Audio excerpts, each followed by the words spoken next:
Imagine finding an old, worn-out leather book tucked away in a dusty corner of an ancient basement. Its pages are brittle and yellowed, and its cover is cracked from age. Now imagine that same book was once displayed in public squares centuries ago, thrown into bonfires, condemned as dangerous heresy. Why? Because within those fragile pages is a detailed moment-by-moment account of what happens after the heart stops beating. This isn't a guide to the afterlife's pleasures or punishments. It's a serious 31-day journey of the soul, filled with transformations so deep they challenge everything we think we know about death. Similar insights appear in Egyptian hieroglyphs, Aztec codices, and ancient alchemical texts scattered around the world, suggesting a shared history of wisdom lost and passed down over thousands of years. Let me take you behind the curtain to explain why such knowledge was hidden, why it was considered too dangerous for the public, and how, if we accepted it today, it could completely change the way we live before our final moments. In ancient Egypt, priests wrote spells on papyrus, famously known as the Book of the Dead, to help guide souls through the duat, the shadowy underworld, past divine judges. Far away in the Himalayas, Tibetan lamas put together the Bardo Thodol, or Tibetan Book of the Dead, which details the states of consciousness that help the spirit travel between lifetimes. Meanwhile, 19th century spiritualists in America and Europe spoke of the gradual separation of the spirit from the body, moving up through different planes of vibration. In many African tribes and indigenous cultures in America, mourning rituals that last 30 to 31 days are still practiced, believed to be necessary for the soul to adjust and find its way. Is this a coincidence, or are these fragments of a shared ancient wisdom lost by time and geography? The manuscript at the center of this story, the Forbidden Book, claims that these 31 days aren't random. They're a crucial part of the soul's growth. No matter what you believe, what God you worship, or what teachings you follow, there is a specific path the soul takes, from denial to clarity, from suffering to freedom. How we live, our fears, attachments, acts of kindness or cruelty, determines how easily or painfully our soul will move through these stages. You might wonder why anyone would want to keep such a discovery hidden. Perhaps because knowing a detailed map of death would force us to rethink how we live. Realizing that our actions now can echo into eternity would make every choice feel much more important. The origins of the manuscript remain unclear, known only through scattered stories, torn pages, faded diary entries, and cryptic references in religious chronicles. But those who claim to have seen even parts of it agree, this is no ordinary book. The most famous story comes from a group of Benedictine monks restoring a remote abbey in southern France in the late 1600s. They discovered a hidden compartment in a stone wall containing a bundle of linen-wrapped parchment, sealed with a symbol combining Greek, Hebrew, and an unreadable script. When they unwrapped it, the pages, written in alternating black and red ink, showed the soul's journey after death, with each day marking a new transformation or challenge. Fearing its power, the monks locked the manuscript away, but rumors of its contents spread quickly, leading to its condemnation as heretical and its eventual destruction in a public burning. But there's another version of the story. Some believe it came to light in 19th century England through a medium who, while in a trance, heard voices from the threshold between worlds, describing the soul's path. Shockingly, the messages from those sessions were almost identical to the monk's manuscript, despite being separated by centuries and continents. Another theory suggests that an ancient civilization, even older than Sumer, believed life and death were part of a grand spiritual curriculum, with the 31-day passage being the final test. These ideas only deepen the mystery. The reason the book is called Forbidden isn't because of dark magic or evil rituals, but because it reveals a truth that challenges the power structures of many religious and political systems, that the soul is in control, that consciousness survives death, and that we have choices, even after we die. Versions of the text have been destroyed in fires, others lost in secretive burnings. There are rumors of a complete copy hidden away in a Vatican vault, guarded by high-ranking church officials who believe it's too dangerous for the public. Over the centuries, echoes of its teachings can be found in the stories of people who've had near-death experiences, visions of bright corridors, comforting beings, and life reviews. But what if these stories are more than just parables? Let's now take a journey through each of the 31 days, exploring the soul's path from the moment the heart stops beating. Day 1. In the physical world, death happens instantly, but in the realm beyond our senses, it unfolds slowly. The first phase focuses on the soul separating from the body. Some spiritual traditions talk about a silver cord, a pulsing connection that links the spirit to the body. This connection can break gently or violently, depending on the person's energy at the time of death. Once the connection is severed, the soul gains its first view of itself. Lying motionless, watching loved ones grieve, hearing their calls fade into silence. Surprisingly, many don't immediately realize they've died. They may try to reach out, amazed at how they pass through walls. This strange, confusing moment where the soul feels trapped before being set free is full of vulnerability. Yet invisible guides, angels, ancestors, or compassionate souls stand by, offering quiet support. When death is sudden and violent, this moment is filled with fear. When it's expected or embraced, it can feel like a peaceful release. How we live, our mindfulness and balance, shapes how gently or painfully this separation happens. Days 2 through 4. As time passes, the soul begins to accept that life, as it once knew it, has ended. In this phase, things that were once solid start to feel insubstantial. Buildings, trees, and even loved ones look like faint reflections in a foggy mirror. The soul, now free, drifts near familiar places, longing to connect, speak, or touch. In some moving cases, it witnesses its own funeral, seeing the coffin lowered into the ground, the grave sealed. Without a body, the soul's pain is emotional, filled with regret and disbelief. Some spirits get stuck, replaying their final moments, hoping to change the outcome. Others retreat into numbness, unable to accept their new reality. During this turbulent time, the living can have a big impact. Prayers, loving thoughts, and rituals create a light that guides the confused soul toward understanding. This is why many cultures perform rituals on the second and third days after death. Not out of superstition, but as a way to help the soul find its way. Days 5 to 7. By now, the soul faces a deep internal reckoning, meeting itself. Free from external distractions, no judges, no divine wrath. This is the time for self-reflection. The soul relives its life, not as a simple memory, but as a full experience. Every harsh word, every act of kindness comes back with vivid emotion. The soul feels the impact of its actions, both good and bad. Time fades as it experiences cause and effect in a profound way. This isn't punishment, it's about understanding and integrating truth.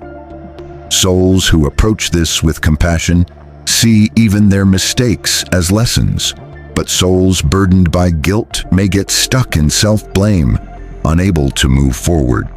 Benevolent guides often offer comfort, helping the soul see this process as an opportunity for growth, not punishment.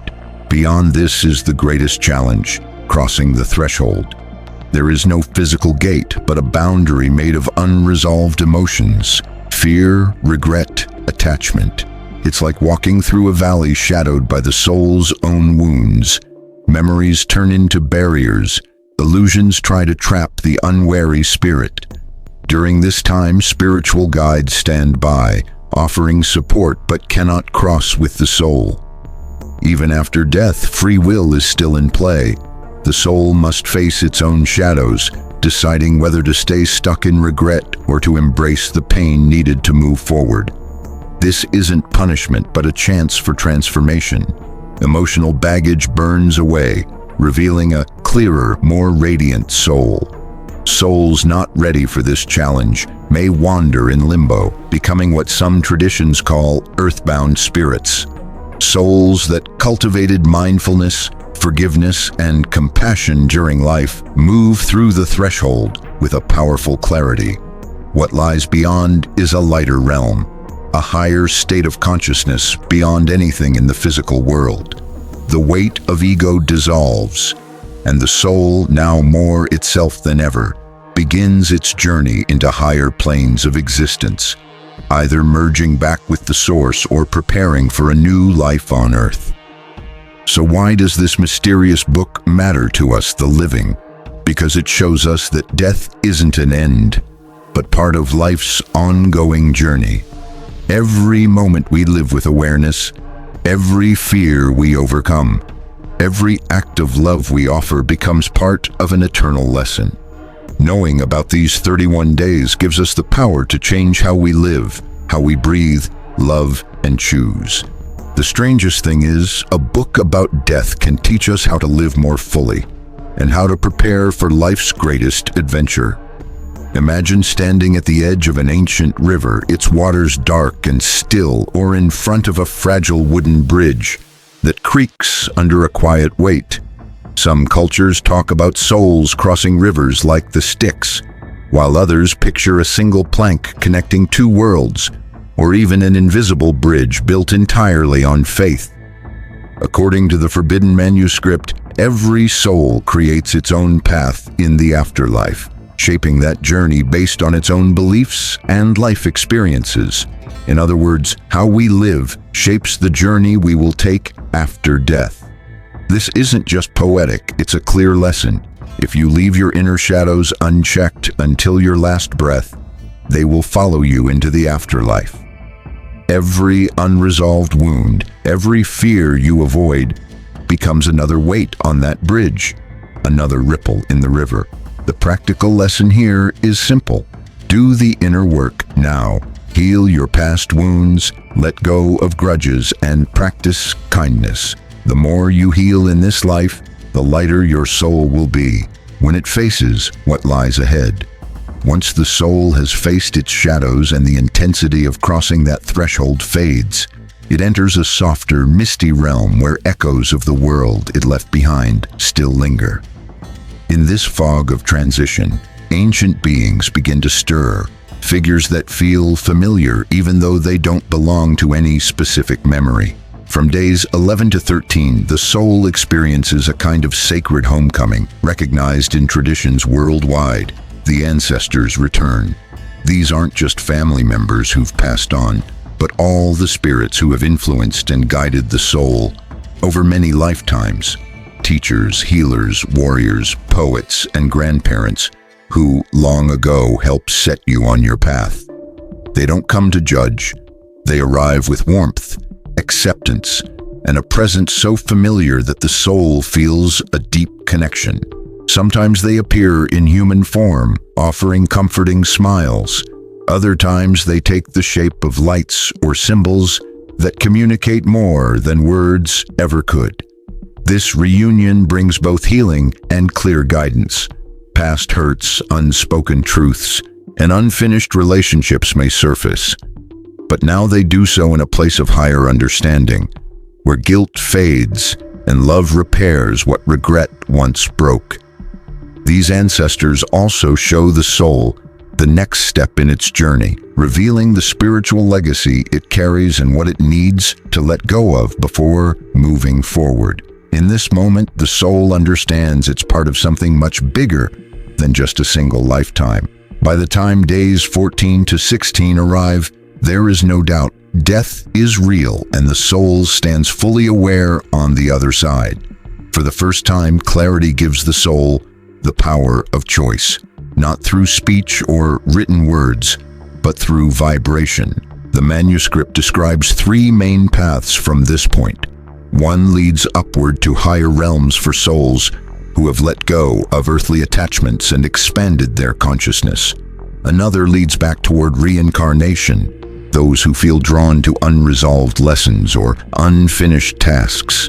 And the third is a more dangerous route, where souls bound by fear or desire stay tethered to the physical world, wandering like restless spirits. This crossroads isn't random, it's deeply felt. The soul feels the pull of higher glowing realms, the comfort of unfinished earthly connections, and the terrifying weight of letting go of everything it once knew. Yet, even here, freedom remains. No one forces the choice. The soul's decision depends on the inner work it did in life. Those who practiced mindfulness, reflection, and love will make their choice with confidence, while those who lived in reactive habits may find themselves hesitant or even stuck. Whether the soul makes a choice or hesitates, it stays for a while in a realm of memories. From days 17 to 20, it floats through landscapes of its own past. Sometimes this looks like walking through a childhood home, noticing how the sunlight used to fall on an old armchair. Other times it feels like strolling down familiar streets, hearing laughter, sensing the presence of loved ones still living. But this isn't a time for judgment. The manuscript emphasizes that, unlike earlier life reviews, this phase is all about letting go. The soul visits each memory not to criticize itself, but to release it. It lets go of betrayal, loss, and pride that once held it in place. Beautiful memories might bring tears of gratitude. Painful ones may be released with a final breath of acceptance. All the while, the soul realizes that nothing solid from the physical world can come with it across the spiritual divide. Titles, possessions, or social status, they're all illusions that fade when the soul surrenders. When the soul fully lets go, it feels an electrifying lightness, an opening inside that signals it has truly detached. But some attachments are harder to release.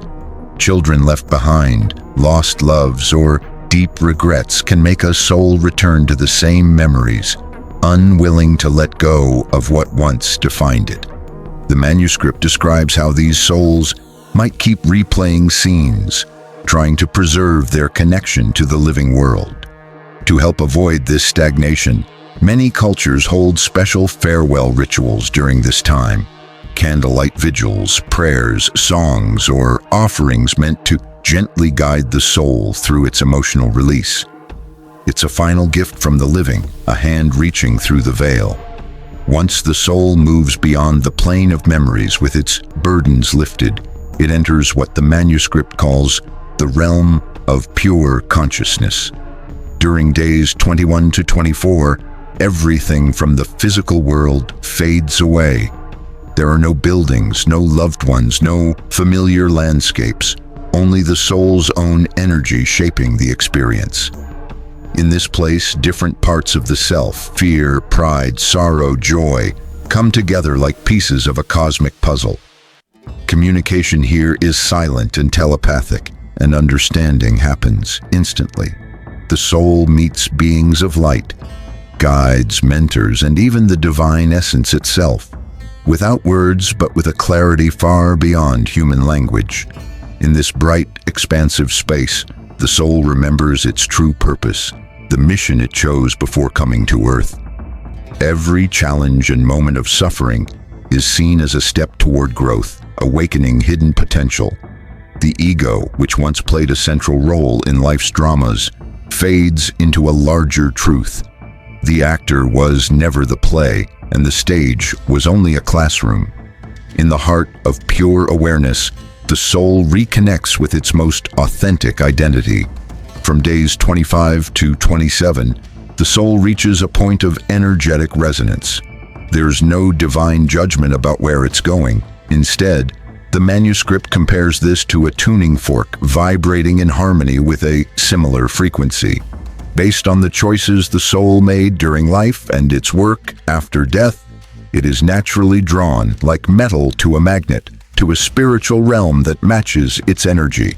Souls still attached to heavier emotions may be drawn to lower realms, where ego-driven energies still dominate. Those committed to spiritual growth may find themselves in middle realms, places for learning and healing. Souls vibrating at higher levels cross into realms filled with universal love, where they may serve as guides, creators, or prepare for future lives. Throughout this journey, helpers appear, not to control but to guide, offering gentle support without overriding the soul's freedom. The manuscript emphasizes one final truth. Even in these moments, the living can make a difference. Sincere prayers, loving thoughts, and sacred rituals from family and friends can help elevate a soul's energy, guiding it toward a higher plane. As the manuscript's final chapters unfold, days 28 to 30 describe the soul's last moments between worlds. The destination is in sight. The soul can feel its energy match the frequency of its new home, but the veil between worlds has not fully closed. In this fragile space, the soul remains open to earthly love. It feels prayers like beacons in the dark, and rituals like hands reaching across a gap. Ancient cultures understood this power. Egyptians kept lamps burning beside tombs for 30 days. In Catholic tradition, masses are held for the deceased on the 7th and 30th days. Spiritist circles amplify prayers during this time. These offerings don't force a soul into a particular realm. They simply keep the channel of grace open, allowing lingering attachments to shift toward light instead of darkness. The last 3 days are crucial. A final act of devotion can spark transformation, ensuring that the soul's passage ends in peace, not regret. Then comes day 31, the culmination of the entire journey. The veil closes. The soul, now free of resistance and fully aligned with its true energy, settles into a realm that mirrors its essence. There's no turning back, no second chances after this point. But this is not an end, as the manuscript suggests. It's a harvest, the result of a lifetime of choices and a month-long journey through the mysteries of death. The soul, now fully itself, enters a phase of existence that goes beyond any human concept of time or space. Together, these 31 days offer a detailed picture of what may await us beyond our last breath. The key message is both simple and profound. Death is not an end, but a continuation. The same forces that shaped our lives on earth carry on after death, giving every soul the chance to learn, grow, forgive, and choose. If this roadmap is even partly true, it suggests that how we live matters more than we often realize. Awakening our compassion today, embracing our vulnerabilities, loving intentionally, and forgiving wholeheartedly is the way to prepare our souls for their greatest adventure. How we live now may one day lighten our passage through death, smoothing the path ahead and helping us cross the river of life with steadiness. In the end, it may not just change how we die, but how we live.